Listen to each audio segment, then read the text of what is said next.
Hi there, everyone. We are finally at the end of the year. We are doing the Numerology and Astrology for December 31st, 2021. Yay! Okay, now if you add all those numbers together, you get the number 12, and if you add the 1 and the 2 together, you get the number 3. The number 3 is the number of positive mind. It's a little bit of a crazy ride roller coaster. It's called Devil and Divine, which means one minute it can be great, the next minute it can be super stressful. So just kind of remember this day is a little intense, and so the number 3 makes today a busy day. Expect to make a list, make a plan, then follow that plan and discover how many things can be accomplished. We are coming to the end of the year. We are moving out of the very odd year, 2021, into a more even year, 2022. Hopefully that will level things out a bit and bring us more peace in such a transitioning world. In life, we need to all learn to go with the flow. That flow, at times, can feel like going down a Class 5 rapid. In such situations, it's best to stay on alert and aware of all problems that are potentially arising. We are learning to have experiences so we can gain skills that serve us in the future.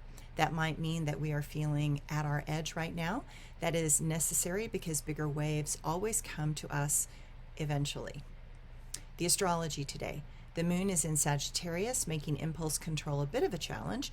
This moon aligns with Mars, also in Sagittarius, causing anxiety for some and a sense of urgency for others. Mercury will semi-square Mars, adding to the snappishness of the moment. Use all this energy to get the energy, gumption, and drive to make those necessary shifts that now seem to be really coming up. If you feel on an edge and nervous, it is probably because of this. Just remember to take your time and to not rush. That is because the stress levels can account for mistakes later. Best to slow down and look at things with a meticulous eye. It will be hard to be patient today. If I am struggling with patience and feel like I want to jump into a conversation rather than listen, I just sit on my hands. That makes me stop and think before I open my mouth. The moon today is very encouraging and wants to move from a more optimistic point of view. The sun and Uranus are intending to trine shortly, and this will give us the intention to follow through, even with those things that seem unconventional. Opportunities follow those that are ready, willing, and able. We are slowly but steadily moving forward. There are many discoveries that will inspire the next generation of great thinkers, inventors, artists, and scientists. Success comes from being willing to experiment and to embrace the latest discoveries as tools for us to move into a new conscience. My quote for today: I hope that this world can find a way through the pandemic with so much dismay. I know that life will never be the same, but what we gain can give us a new mainframe. Just like computers, we need an upgrade.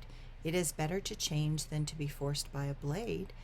Changes came in histories past from war and conflict that seemed to forever last. But we have a choice to do things another way, and we must begin now with no more delay. And my blog for today. I find it so fascinating that I now live in a place remote and removed.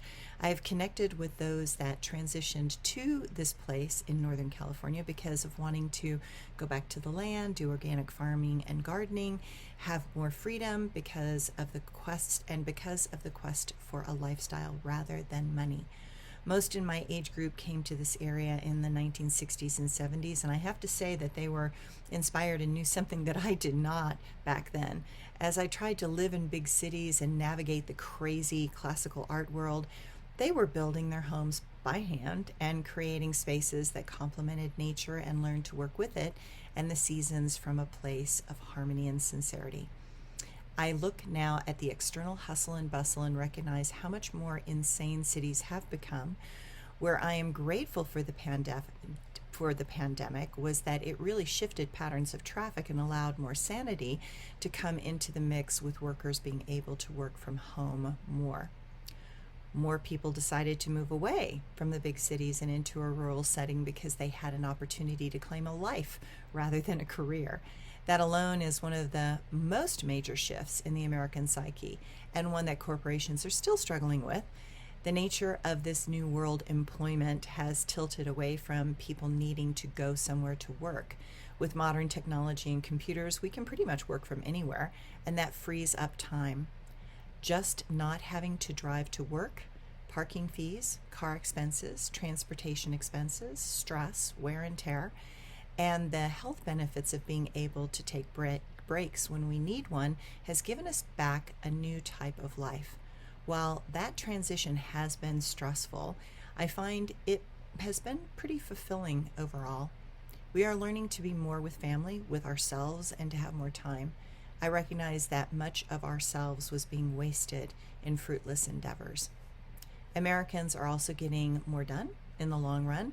We have always been highly productive, but now with bosses not lording over us, we can get things done with less interruptions and conflicts. So at the end of 2021, I salute my fellow Americans for doing a great job during this transition, and I wish even more happiness and togetherness as we ride with this huge Class 5 wave into 2022. Thanks, everyone.